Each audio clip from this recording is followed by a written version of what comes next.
Rick, a young man, cares for his sick mother, ensuring she eats and takes her medication. One day he finds her gripping a gun, murmuring Bible verses, her demeanor eerie and unsettling. But before he can react, she apologizes and pulls the trigger.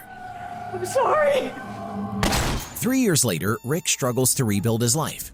He seeks work in construction only to find his old job taken. Desperate, he turns to his friend Jeremy, who gets him a spot despite his late arrival. While working, Rick injures himself and notices a woman in the garden, Antoinette. He politely asks for a first aid kit, but she refuses. You got nothing inside I can use? After explaining he just needs to clean the wound to keep working, she finally relents. As he treats himself, a servant whispers something to Antoinette and she quickly dismisses Rick. However, on his way out, he spots a room with cash placed on the table. Tempted by his poverty, he sneaks in and takes a single bill, but before he can leave, an old man, George Drayton, likely the mansion's owner, catches him. Who are you? Soon Antoinette arrives, furious, and fires him on the spot, vowing to ruin his chances of ever finding work again. Rick pleads, admitting his mistake, explaining he was robbed that morning and needed a fair home. To his shock, Mr. Drayton forgives him and hands over the entire stack of cash as an advance payment. Nothing screams suspicious deal like a rich old man casually handing over stacks of cash. No strings attached, right? That night, Rick moves in with Jeremy, who asks what he'd do if he had billions. Rick dreams of luxury, fancy dinners, and rekindling things with his ex, Tanya. Jeremy laughs, calling Rick a failure who never follows through. Hence, his current broke situation. You gotta stop starting shit you can't finish. The next day, Rick and Jeremy discuss their work site's purpose. But Antoinette interrupts, summoning Rick to Mr. Drayton. The old man reveals he regrets having no family to inherit his wealth. He then asks if Rick is religious. Rick admits he used to be. Drayton, once fatherless, now clings to religion in his final days. Then, he makes a chilling offer. Let us get down to it. If Rick eats a meal made from his corpse, he'll inherit everything. Rick, horrified, assumes it's a joke, but Drayton insists. One meal, infinite wealth. Okay, so is this an extreme diet plan for the ultra-rich, or has this guy watched too many horror movies? Rick refuses anyway, but Drayton insists Rick is the right person for this burden. This is a genuine offer. That night, Rick returns to find Jeremy throwing a party. Tanya is there, but before they can talk, Jeremy comes and mocks Rick's failures. What the f have you been up to? Living the f***ing dream. Later on, Tanya says she never expected Rick to stay after his mother's death. Suddenly, Jeremy causes a drunken scene. The outburst is brutal, and it's humiliating for Rick. Fuck out of here, dude. Are you serious, you ungrateful piece of shit? After that, Rick sits in his room devastated, staring at his gun, considering the worst. Instead, he puts it down and breaks down in tears. The next morning, he frantically cold calls for jobs. Nothing. Then, a knock at the door. Yeah, I know.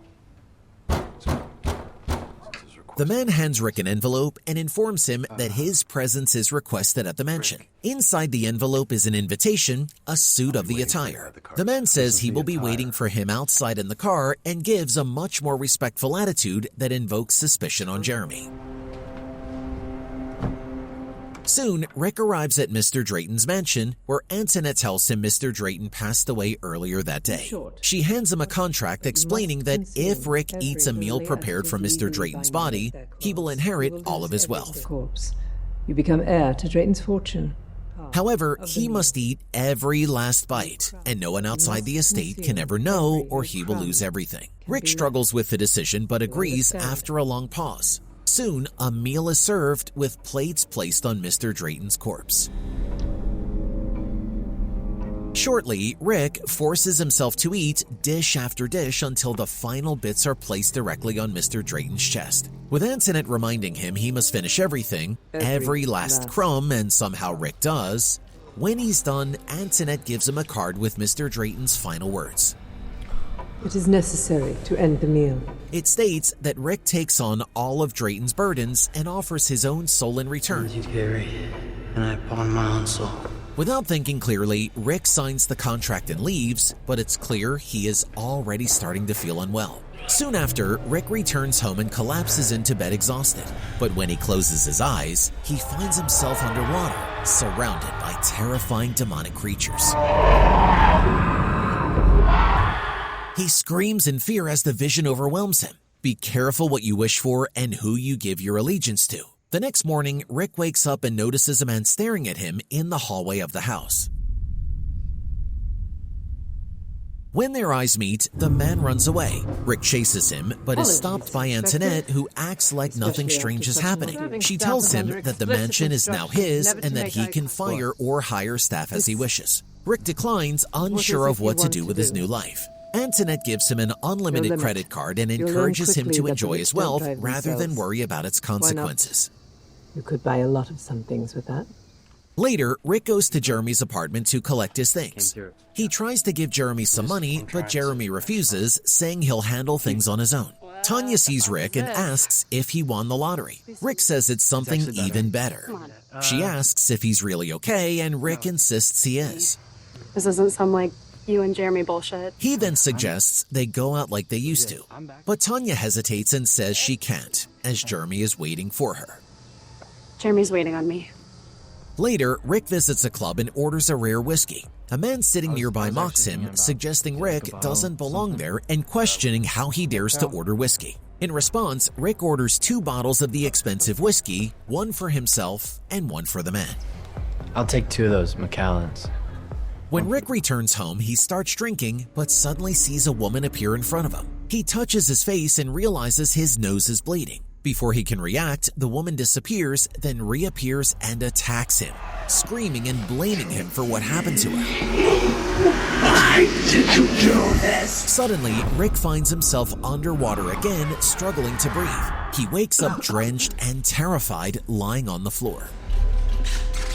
Panicked, he immediately runs downstairs to find Antoinette and seek answers. He accuses Antoinette of drugging him and describes a soaking wet woman who attacked him and dragged him underwater. Antoinette stays calm and tells him to relax, but Rick demands answers. What was that thing I had to read at the end of the meal? He then asks about the statement he read after the meal. Without hesitation, Antoinette hands it to him. As Rick reads it again, everything begins to make sense, and a deep dread consumes him as he realizes the gravity of what he has done. Is that even possible? When Rick asks if what's happening to him is even possible, Antoinette explains that before Mr. Drayton died, he became obsessed with strange religious rituals to escape what he believed was his fate: hell. What fate? Hell?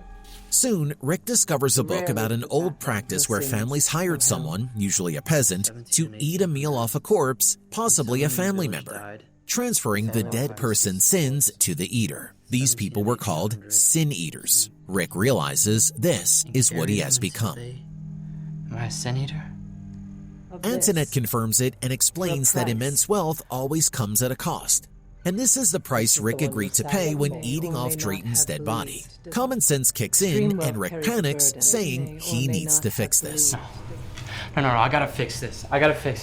Without waiting for a response, he rushes out of the house, ignoring Antoinette's pleas to calm down. Desperate for redemption, Rick goes to a church for confession. He admits he knows he has sinned, but doesn't even understand his sins. You're seeking absolution. Yeah. The priest tells him he must first acknowledge his wrongs before he can be forgiven. Without that, absolution isn't possible. Frustrated, Rick returns home and questions the servants about Mr. Drayton. However, they all avoid him, refusing to speak. You know anything about Drayton hurting somebody? Honestly, at this point, Rick probably wishes he could fire all of them and hire people who actually answer his questions. Finally, he demands answers from Antoinette, threatening her job if she doesn't tell him everything. Antoinette calmly gives Rick documents: Mr. Drayton's coroner report, crime scene photos, police records, and a taped confession. Rick learns that Mr. Drayton was suspected of murdering his wife Susan, who had been having an affair. Mr. Drayton always claimed innocence, but Rick realizes the woman who attacked him was Susan's spirit. Shortly after, Rick goes back to the church and confesses, saying he killed Susan. The priest asks why he did it, but Rick, overwhelmed, says he doesn't know. He only regrets everything. As the priest prays, Susan's vengeful spirit reappears and tries to strangle Rick.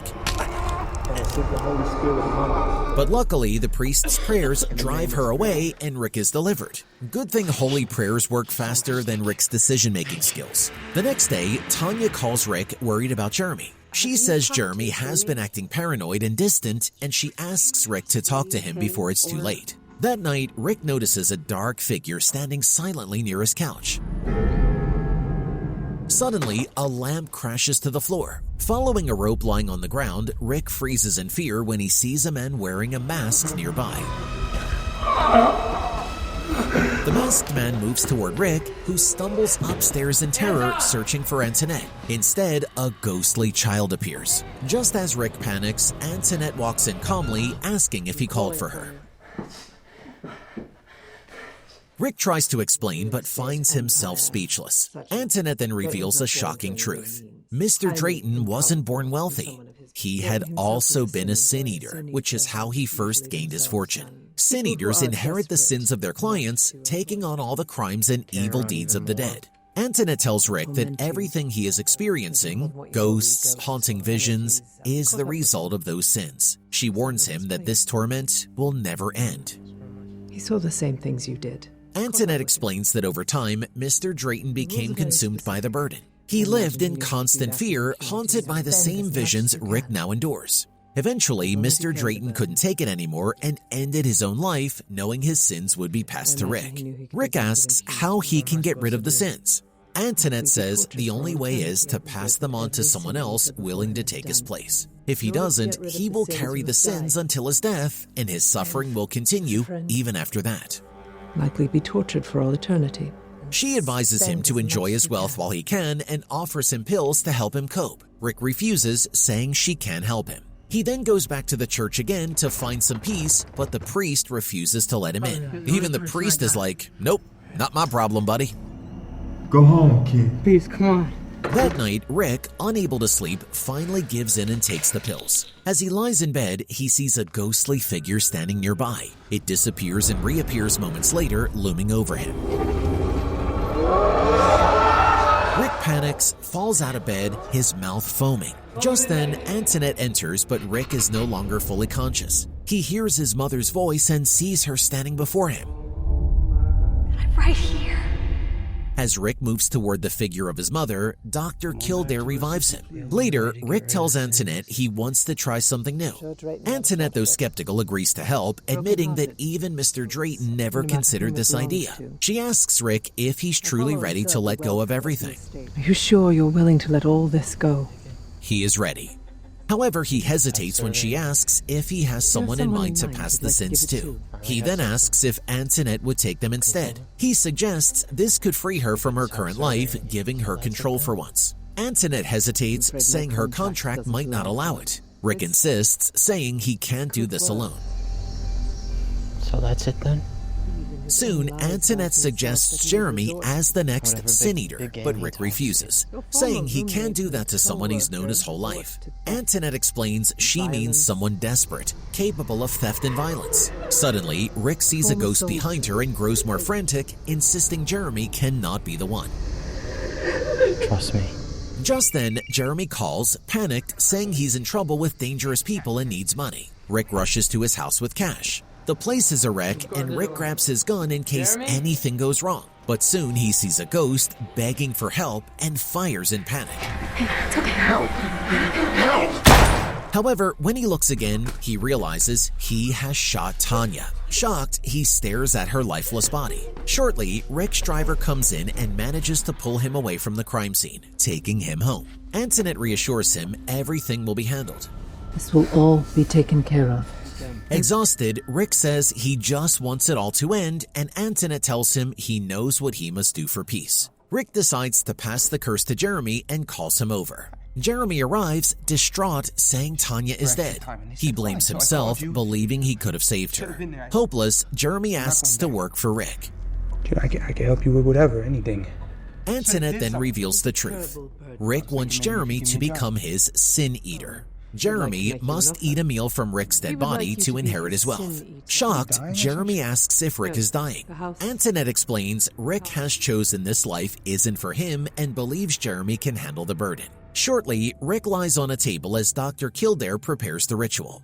Antoinette reassures him it will work.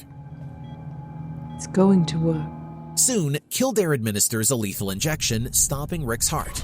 In another world, Rick wakes up and sees ghosts pleading for help and his mother in the distance. As he approaches, she transforms into Tanya. They apologize to each other before Tanya vanishes before his eyes. Shortly, the ghosts turn on Rick, but his mother's spirit drives them away. Then Rick gasps awake. Antoinette confirms Jeremy completed the ritual, recited the prayer, and has taken over Rick's life. He's already begun giving orders. Indeed, Rick realizes the ghosts are gone and confirms his freedom. Antoinette says Jeremy has embraced his new role and hopes Rick will do the same. 6 months later, Rick works as a construction worker far from his old life. Meanwhile, Antoinette writes Jeremy's name in a book of past sin eaters. However, at the mansion, Jeremy is haunted by the same ghosts that tormented Rick. Antoinette hears as his terrified screams echo through the halls, her eyes glowing eerily, suggesting even more sin eaters to come and go in this mansion. Rick is also at the construction site taking a lunch break in a park under a tree. But he isn't alone. Tanya's ghost sits silently beside him, but it's obvious that he hasn't repented for killing her and seems unbothered by her ghostly presence.